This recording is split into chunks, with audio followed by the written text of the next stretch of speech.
Hi friends, ఇప్పుడు మనము అక్బర్ మరియు బీర్బల్లో నుంచి ఒక స్టోరీ చెప్పుకుందాం.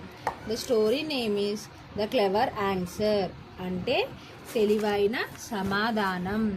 ఒకప్పుడు చక్రవర్తి అయిన అక్బర్ మరియు అతని తెలివైన మంత్రి బీర్బల్ రాజభవనంలోని తోటలో నడుస్తూ ఉన్నారు.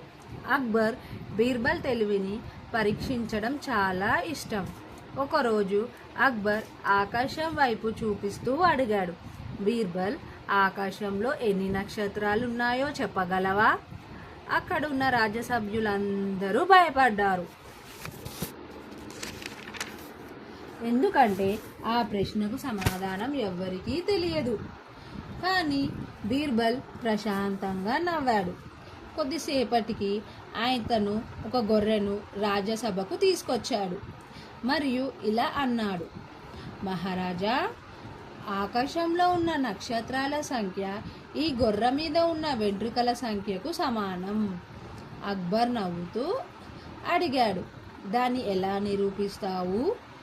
బీర్బల్ వెంటనే సమాధానమిచ్చాడు, ఎవరైనా నా మాటను నమ్మకపోతే ఈ గొర్రె వెంట్రుకలను లెక్కపెట్టి ఆకాశంలోని నక్షత్రాలతో పోల్చవచ్చు. అంతటా రాజ్యసభ మొత్తం నవ్వులతో మారుమోగిపోయింది. అక్బర్ బీర్బల్ యొక్క తెలివితేటలను చూసి ఎంతో ఆనందించాడు. అతను బీర్బల్ను ప్రశంసిస్తూ ఇలా అన్నాడు, నీ తెలివికి సాటు ఎవ్వరూ లేరు. ఈ కథ నుంచి మనము తెలుసుకున్న నీతి ఏమిటంటే, తెలివి మరియు సమయస్ఫూర్తి ఉంటే ఎంత కష్టమైన సమస్యనైనా సులువుగా పరిష్కరించవచ్చు. Thank you so much.